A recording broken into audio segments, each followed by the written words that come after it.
ரொம்பவே சூப்பரான அருமையான மாசான எபிசோட் வந்திருக்குன்னு சொல்லலாம். மிஸ் பண்ணாமல் ஃபுல் வீடியோ கேளுங்க. இந்த வீடியோ பிடிச்சிருந்துச்சுன்னா லைக் பண்ணி நம்ம சேனல் கண்டினியூவாக ஆதரவு வந்துட்டாங்க.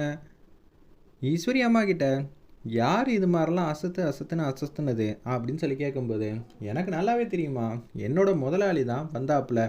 அப்படியா, அவரை வீட்டுக்கு அழைச்சா நல்லா இருக்குமே அப்படின்னு ரேவதியோட அம்மா வந்து கூப்பிட்டுட்டு இருக்காங்க. சரி கூப்பிட்டுட்டா போச்சு அப்படின்னு சொல்கிறப்ப ஈஸ்வரிக்கு இருப்பினும் ஒரு சந்தேகமாகவே இருக்குது மனசுக்குள்ள.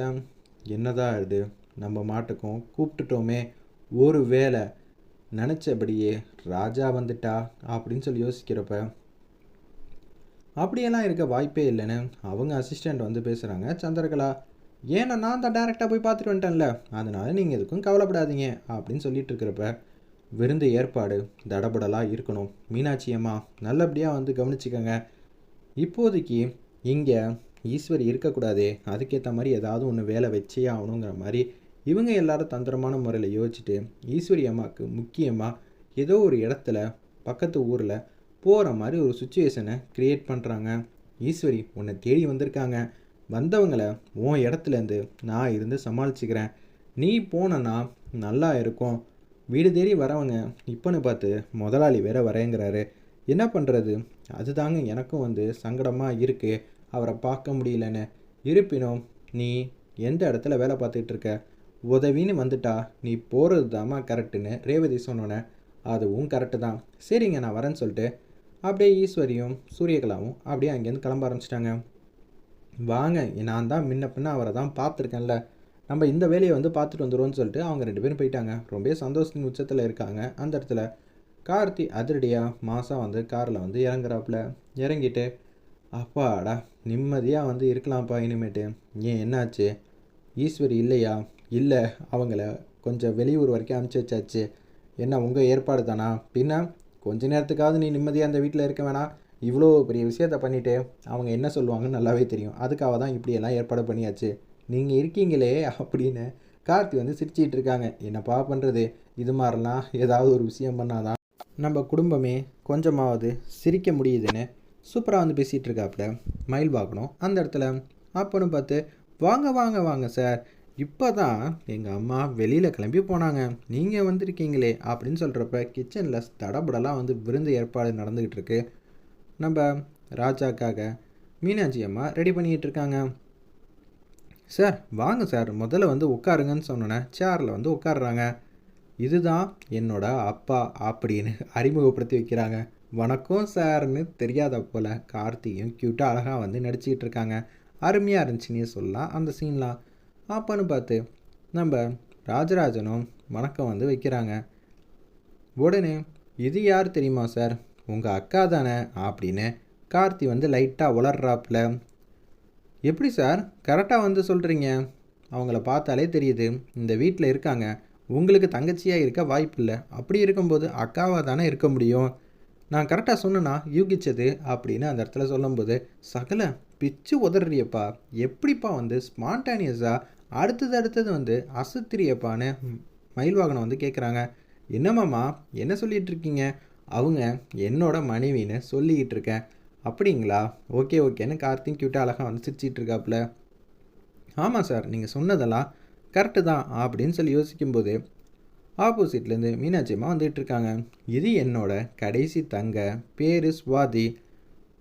வணக்கம் மாமா அப்படின்னு சொன்னோன்னே, ஏய் என்னடா என்னோட எம்டியை இப்படியெல்லாம் வந்து மரியாதை குறைச்செல்லாம் வந்து மாமான்னு சொல்லி அழைக்கிற, எவ்வளவோ தேவலாம்ப்பா நீ, உங்கள் அக்காவான்னு கேட்டேன், ஆனால் ஸ்வாதி ஒரு படிக்கு மேலே போயிட்டு மாமான்னு அழைச்சிட்டாலேப்பா, எப்படிப்பா இதெல்லாம் சமாளிக்க போகிற அப்படின்னு அந்த இடத்துல கேட்கும்போது கார்த்தி எதுவும் சொல்லாமல் ஏமாங்கிற மாதிரி கேட்குறாங்க. இல்லைக்கா, உன்னை இவர் கல்யாணம் பண்ணிக்கிட்டா நான் அப்படி தானே அழைக்க முடியும்.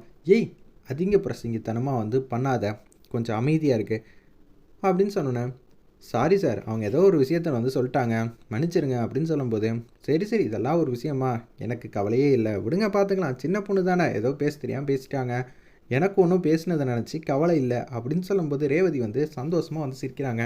மீனாட்சி அம்மா கூல்ட்ரிங்க்ஸ் எடுத்துகிட்டு வந்துக்கிட்டு இருக்காங்க. நம்ம ராஜாவை முதல்ல வந்து பார்க்குறாங்க. மீனாட்சி அம்மா பார்த்து முடிச்சோடனே அவங்களும் வராங்க. சந்தோஷம் தாங்கல. நல்ல வேலை. இதுக்காக தான் ஈஸ்வரி அம்மா வந்து அனுப்பிச்சு வச்சாங்களா? தம்பி, என்ன தம்பி, ரொம்ப நாள் ஆச்சு உங்கள பார்த்து அப்படின்னு அவங்க ஒரு படி மேலே போயிட்டு, ரொம்ப நாள் ஆச்சுல நீங்கள் இங்கே வந்துன்னு சொல்லிக்கிட்டு இருக்காங்க. ரேவதி இதெல்லாம் கேட்குறாங்க. இவர் என்றானா அக்காவை முன்னாடியே தெரியுங்கிறாங்க.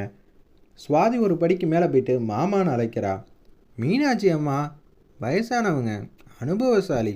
அப்படி இருக்கும்போது என்ன தம்பி ரொம்ப நாள் கழிச்சு இந்த பக்கம் வந்திருக்கீங்கன்னு இப்படி கேட்டுக்கிட்டு இருக்காங்களே. இந்த வீட்டில் என்னதான் நடக்குது அப்படின்னு சொல்லும்போது, மாமா ஏதாவது பேசி சமாளிங்க அப்படின்னு அந்த இடத்துல வந்து கஞ்சடையாக வந்து பண்ணுறாங்க. உடனே மீனாட்சி அம்மா, இது அந்த தம்பி இல்லை, நீங்கள் நினச்ச தம்பி வேற. இவர் இன்னைக்கு தான் முதல்ல வந்திருக்காரு, நல்லா பார்த்து சொல்லுங்க அப்படின்னு அந்த இடத்துல கேட்குறாங்க.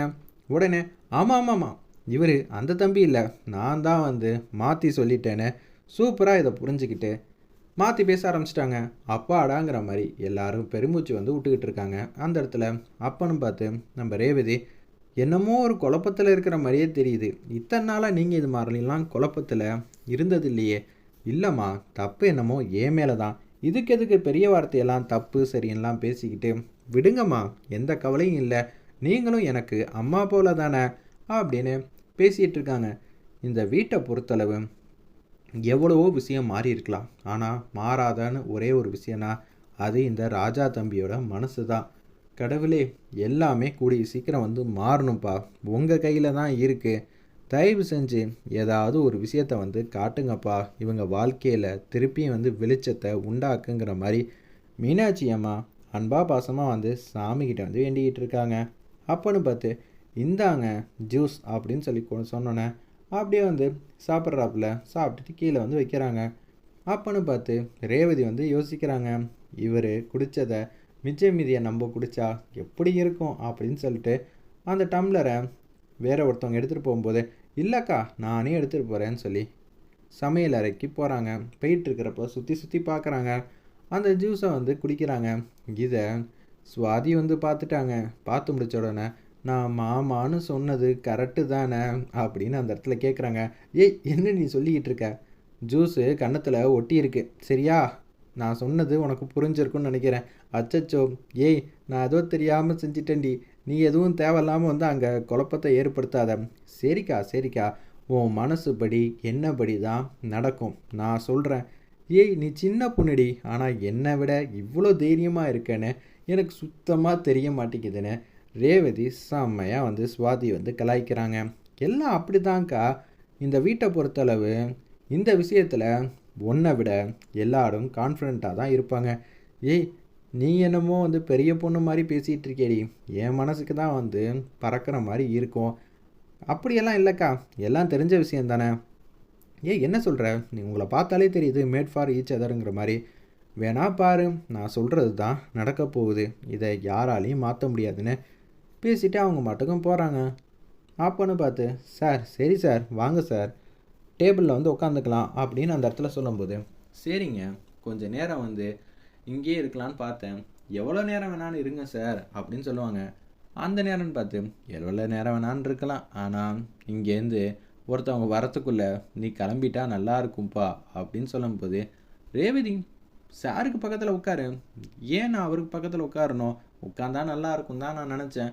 இல்லைம்மா, இங்கே தெரிஞ்சதே உனக்கு அவர் தான். அப்படி இருக்கும்போது நீங்கள் 2 பேரும் பக்கத்தில் உட்காந்து சாப்பிட்டா ரொம்பவே நல்லா இருக்கும். அதுக்காக தான். சரி ஏதோ ஒரு சந்தர்ப்பம் வந்து கிடைக்குது, ஓவராக பண்ணாத, இந்த சந்தர்ப்பத்துக்காக தானே காத்துக்கிட்டு இருந்தேன், போய் உட்காரு, நாங்கள் எல்லோரும் வந்து நல்ல விதமாக வந்து சாப்பாடெலாம் போடுவோங்கிற மாதிரி செம்மையாக வந்து பேசிக்கிட்டு இருக்காங்க. ஒத்துமொத்த குடும்பமும் சரின்னு சொல்லிட்டு நல்லா வந்து கார்த்தியை வந்து கவனிச்சிக்கிட்டு இருக்காங்க. மீனாட்சி அம்மா இது எல்லாத்தையும் வந்து பார்த்து ரசிக்கிறாங்க. அப்போன்னு பார்த்து இதெல்லாம் நம்ம ஈஸ்வரி அம்மா பார்த்தா எப்படி இருக்கும்? செமையாக இருக்கும்ல. வெயிட் பண்ணி பார்ப்போம் அவங்க வருவாங்களா இல்லையான்னு. ரொம்ப சூப்பராக எங்கேஜராக கொண்டு போயிட்டுருக்காங்க.